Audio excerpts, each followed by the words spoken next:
2025년 마지막 주일입니다. 우리는 마지막이라고 할 때 좀 더 의미가 있지요.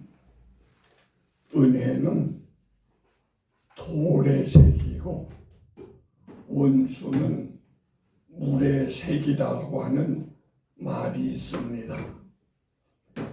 은혜는 늘 기억하라고 하는 의미고, 혹시 서운한 거라든가 그런 것들은 잊어버리라고 하는 그런 의미로 이해하면 좋을 것 같습니다.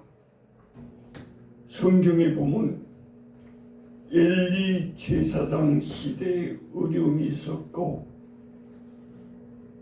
그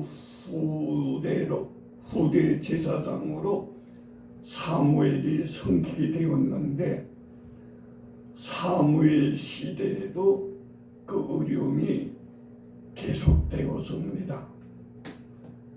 사무엘 선지자가 백성들과 함께 미스바라고 하는 곳에 모여서 기도회를 하게 되었습니다. 근데 이렇게 기도회를 하는데 이 소문이 주위에도 퍼지는 가운데 바로 이웃에 있는 블레셋이라고 하는 그 민족이 이 소식을 듣고 싸울 준비를 하고 있다고 생각을 해서 미스바에 있는 사람들을 공격하게 되었습니다. 아니, 하나님의 이름으로 하나님의 영광 위해서 모였는데 하나님이 지켜주지 않고 뭐 하고 있는 거야?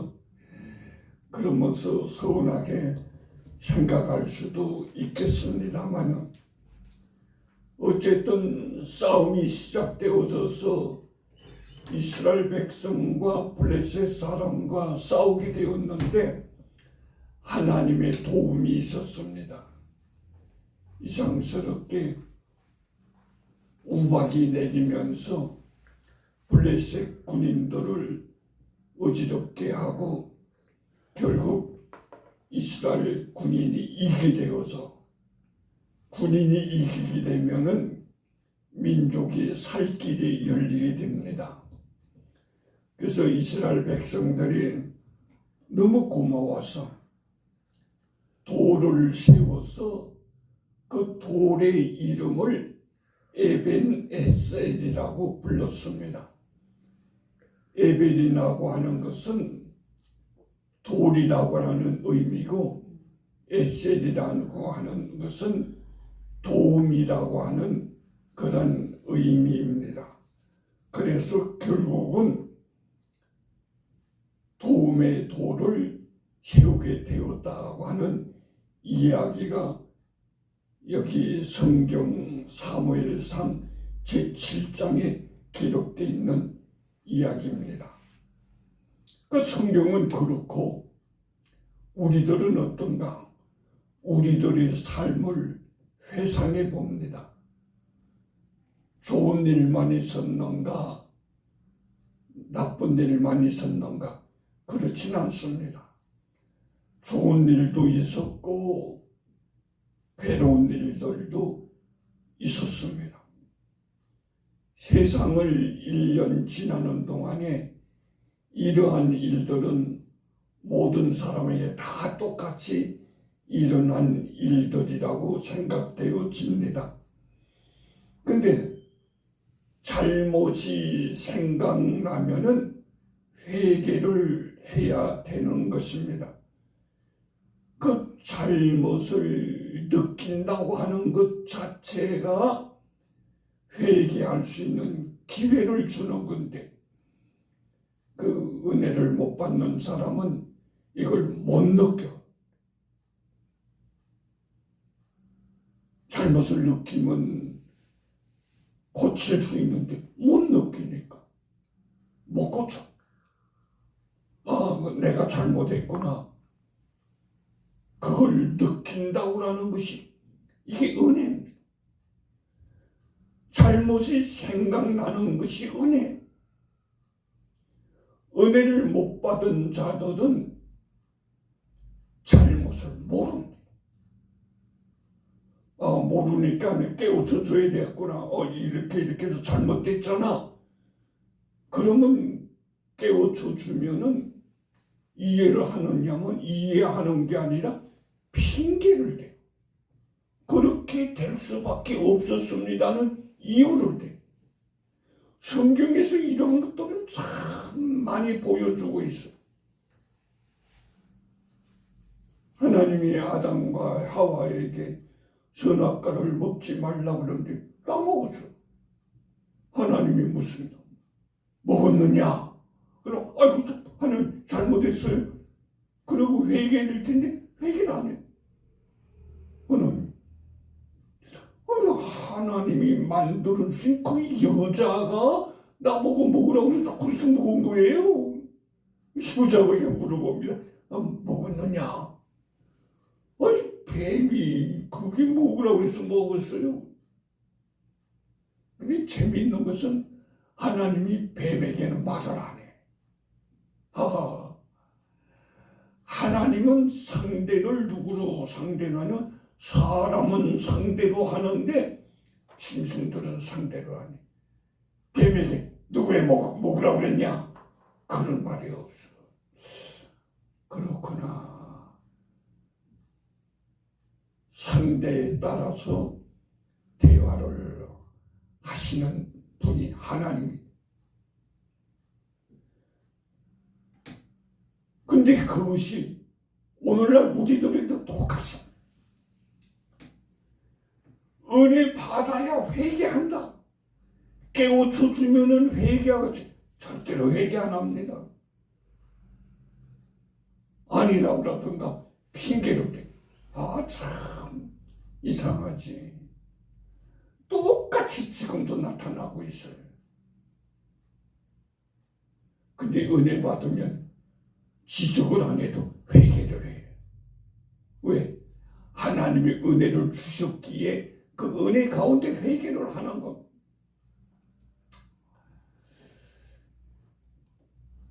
회개하는 자들은 은혜 받은 자들입니다.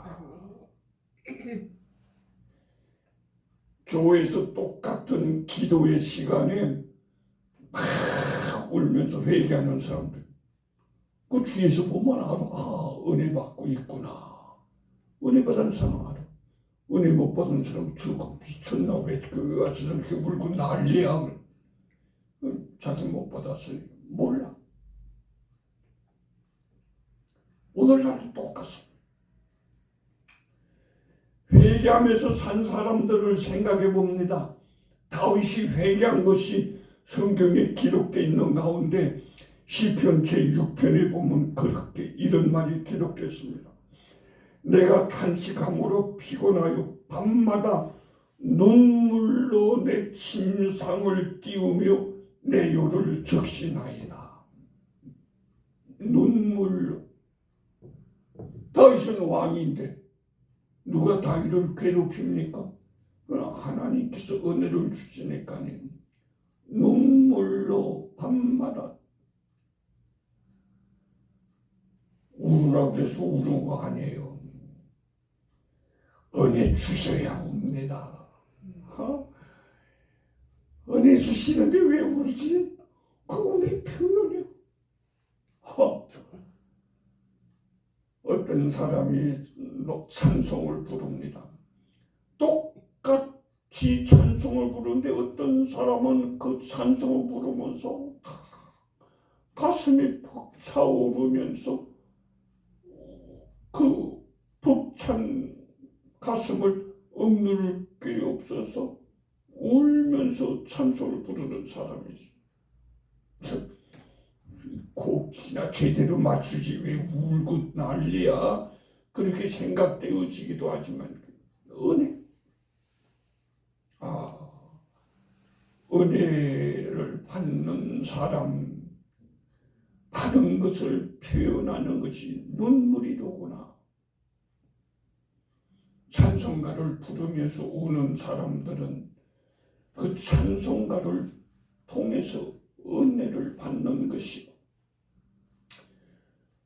설교를 들으면서 우는 사람은 그 설교 말씀을 통해서 은혜를 받는 사람.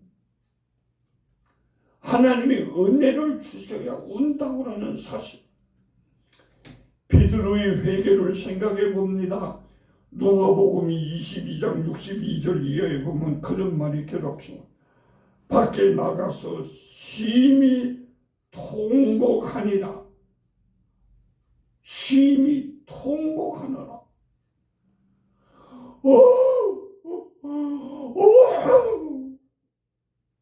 소리 지르면서 울었다는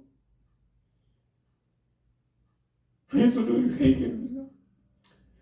회개를 못하고 죽은 사람도 있습니다. 특별히 마태복음 27장 7절 이하에 보면 유다라고 하는 사람에 대한 얘기가 있는데, 유다가 오늘 성수에 던져놓고 물러가서 스스로 목매어 죽은지라. 스스로 목매어 죽은지라. 회개를 못하고 죽은 불쌍한 사람. 우리가 성경을 읽어보다 보면은 유다에게 회개할 수 있는 기회가 참 많이 있었어요. 특별히 마지막 만찬을 먹는 그 자리에서 너희들 중에서 나를 팔리라 하는 주님의 음성을 들을 때 제자들이 깜짝 놀라고, 됩니까? 혹시 예수님 접니까? 그런데 그 가운데 유다도 있었어. 유다도 납니까? 아이고, 양심이 화이 맞았다 그러니까 어떻게 그 자리에서 예수님한테 그렇게 물을 수가 있어? 예수님이 나와 함께 떡그릇에 손을 넣는 자가 거니라 할 때 그때 유다도 손에다 떡그릇에 손을 넣고 있잖아. 깜짝 놀라서 자빠지던가 그냥 잘못했다고 그냥 무릎을 꿇어야 되는데 안 해요.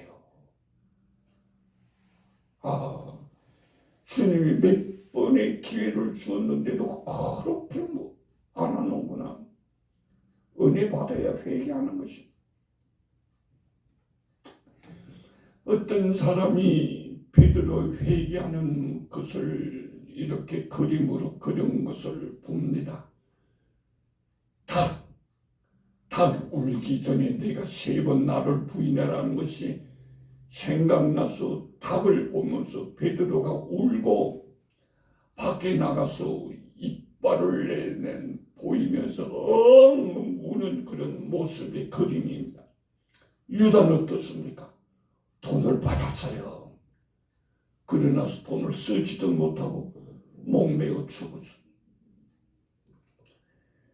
같은 선생 예수님 같이 배웠어요. 반응은 다릅니다.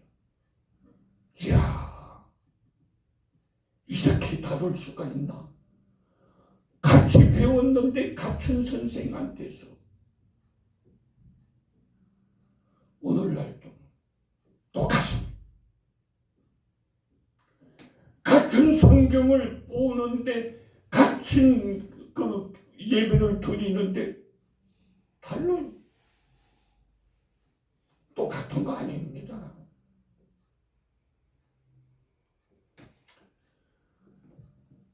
회개할 수 있는 것이 은혜고 오늘의 삶을 감사해야 되는 것이, 감사라는 게 뭔가? 하나님이 허락하신 일이 일어나고 있다고 하는 것을 인정하는 것이 감사. 하나님이 허락하신 일이다. 좋은 일이면 감사하고 나쁜 일이면 원망한다. 그게 아닙니다. 나쁜 일도 하나님이 허락 가운데 일어나고 있다는 것을 인정해야 되는 거예요. 왜 하나님이 허락하시는가? 그건 모릅니다. 우리는 그건 몰라요. 하나님은 알지만 좋은 일에는 다 희희 감사합니다. 나쁜 일도 내가 보니까 나쁜 일이지 하나님이 볼 때는 그게 유익하기에 그렇게 한 거예요. 하나님이 하신다고 생각하면은 그래서 범사에 감사가 가능한 거예요. 어떻게 범사에 감사가 가능한가? 하나님이 허락하신 일이니까. 나는 나쁘다고 생각하지만 하나님은 이렇게 해야 나한테 유익하기 때문에 허락하신 일이기 때문에 그래서 범사에 감사가 가능한 거예요. 개인과 가정과 교회, 국가, 시대적으로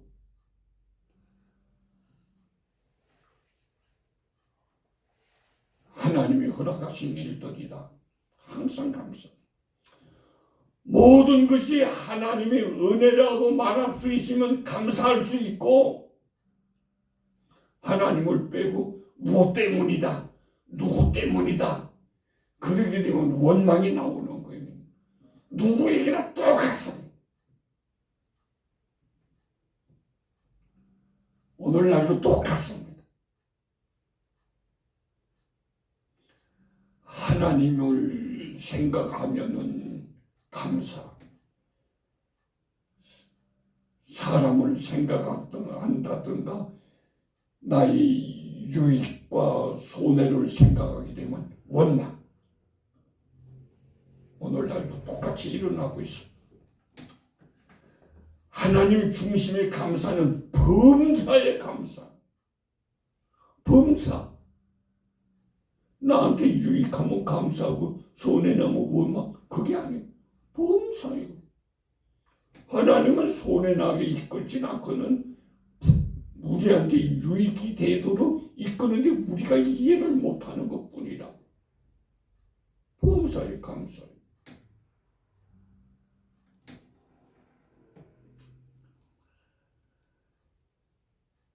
다니엘이라고 하는 사람이 감사에 대한 얘기가 있지 않습니까?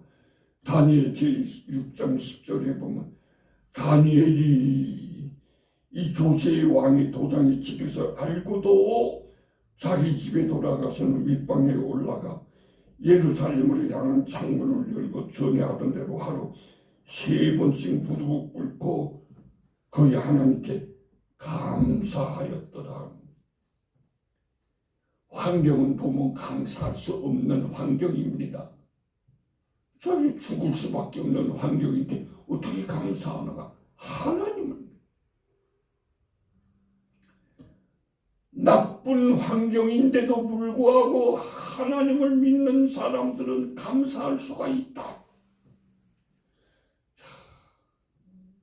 이게 믿음.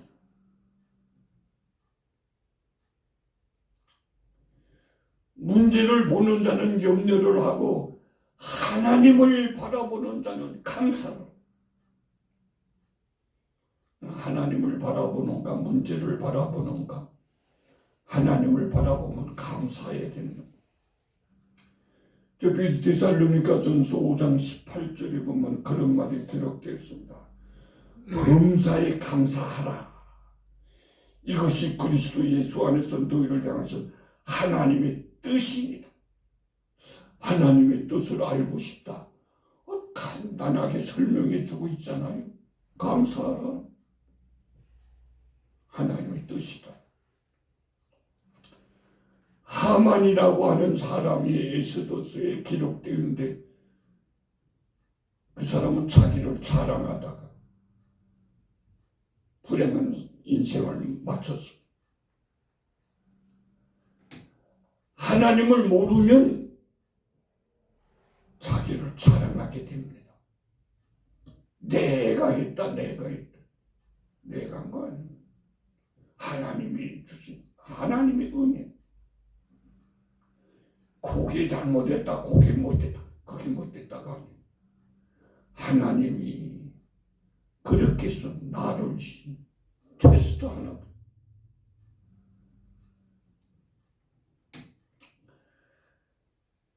오늘날도 똑같습니다. 하나님을 모르는 사람은 자랑합니다. 그래서 자랑하는 게 얼마나 위험한지 몰라요. 하나님을 찬송하자. 나를 향한 하나님의 뜻 목적은 무엇일까?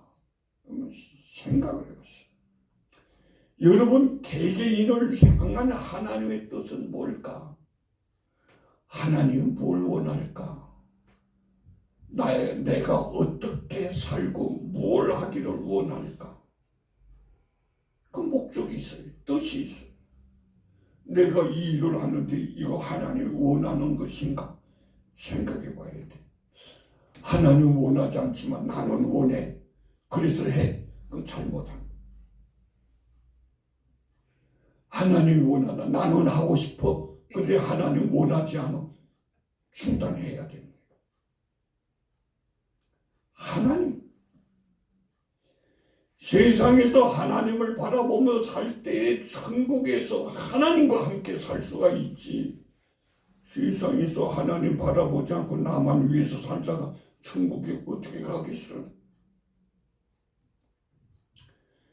특별한 목적도 개개인을 향해서 있지만은 모든 사람을 향한 하나님의 목적은 찬송이. 찬송이 뭔가? 하나님을 높이는 거예요. 노래 부르는 것도 찬송이지만 하나님을 높이는 겁니다. 특별히 이사야 43장 21절에 그런 말이 기록되었습니다. 이 백성은 내가 나를 위하여 지었나니 나를 찬송하게 하려 함이니라. 노래하라는 의미도 있지만 하나님을 높이라는 거예요.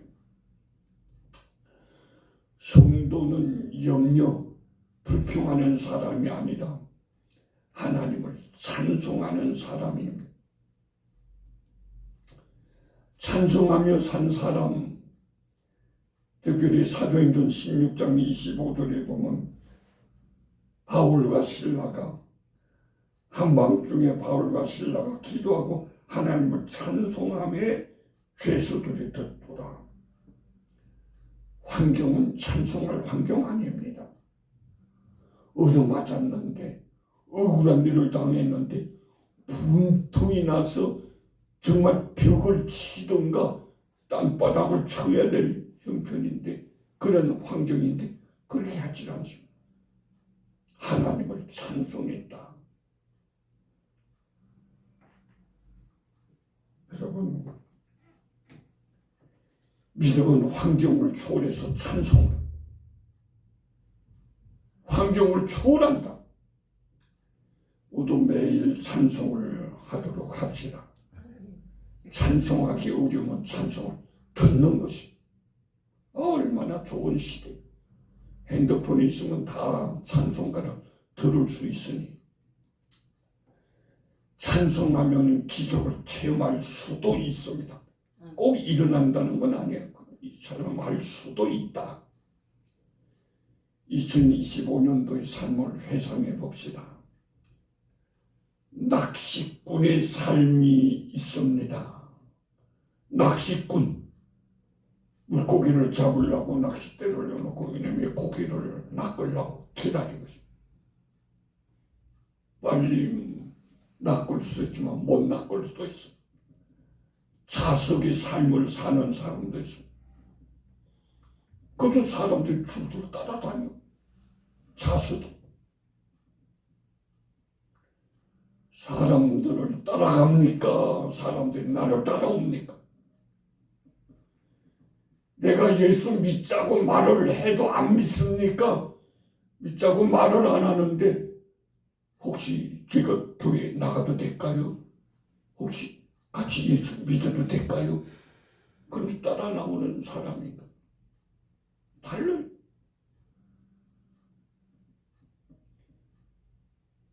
저희도 가끔 둘이 동네를 이렇게 가면 모르던 사람이 끄북 인사를 해요. 누군가. 그렇지 않으면 할렐루야. 나는 예수 믿는다고 말도 안 했는데도 알아. 사람들이 저 사람들 예수 믿는 사람이로구나. 저 사람들 예수 믿는 사람이구나. 알아. 얼마나 좋아. 예수 믿읍시다 좀. 이 사기꾼이 예수 믿어? 아이고 큰일 날 뻔. 내 내가 이름을 안 돼. 낚시꾼은 성경에 보면 세례 요한이 들판에 가서 있을 때 사람들이 세례 요한에게 모여도 예수님이 산에 올라갔더니만은 사람들이 몰려듭니다. 자석처럼 막 몰려듭니다. 예수님이 사람들을 찾아간 적도 있지만 그건 도와주기 위해서 찾아간 예수님. 도움을 받기를 원하는 사람들은 자꾸 몰려들어. 어떤 생활을 살고 있습니까? 낚시꾼의 생활입니까? 자석의 생활입니까? 괴롭고 힘들었던 일은 무엇이었나? 너무 힘들었다. 물에 새깁시다. 그리고 잊어버려. 하나님의 넘치는 은혜는 무엇이었느냐? 개인적으로, 가정적으로, 교회적으로, 일터, 지역에서 이거는 참 너무 넘치는 은혜였다. 그런 것들이 있어요. 돌에 새기듯이 기억하도록 합시다.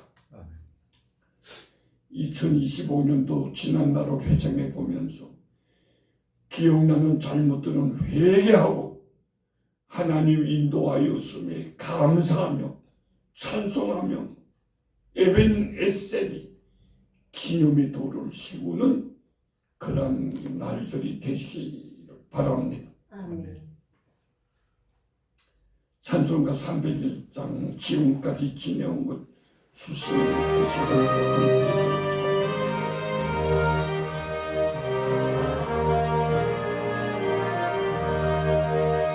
함께 지금까지 지내온 것 주의 크신 은혜라 한이 없는 주의 사랑 어찌로 말하랴 자나깨나 주의 손이 항상 살펴주시고 모든 일을 주 안에서 평통하게 하시네 몸도 맘도 여다가나 세임마다 살았네 물붓듯이 부시는 주의 은혜 족하다 사랑 없는 거리에나 험한 산길에 맬 때 주의 손을 굳게 잡고 찬송하며 가리라 주님 다시 배울 날이 날로 다가와 누가 온진 주께 맡겨 벗을 날도 멀잖네 나를 위해 예비하신 고향 집에 돌아가 아버지의 품 안에서 영원토록 살리라. 기도드리겠습니다. 하나님 감사합니다. 아멘. 힘들고 어려운 것들도 있었지만은 주여. 넘치는 하나님의 은혜가 주여. 오늘날까지 저희들을 이끌어 주셨음을 감사합니다. 아멘. 우리들의 남은 세상에서의 삶이 주여. 에벤에셀로서의 하나님의 은혜를 기념하는 기억하는 그런 도를 세우는 삶이 되어지고 주여. 은혜에 감사하여 범사에 감사하는 우리들이 될 수 있도록 도와 주옵소서. 아멘. 힘들고 괴로운 것들 주여. 다 잊어버리고 주여. 흘려보내는 우리들 되어지게 하여 주옵소서. 아멘. 주님 새롭게 다가오고 있는 26년에는 우리 모두가 주여. 믿음의 향기를 드러내면서 자석처럼 주님을 따라다니는 사람들이 많이 있었던 것처럼 우리들과 함께 주 앞에 영광 누리는 사람들이 많이 생겨날 수 있도록 인도하여 주옵소서. 아멘. 예수님의 이름으로 기도드립니다.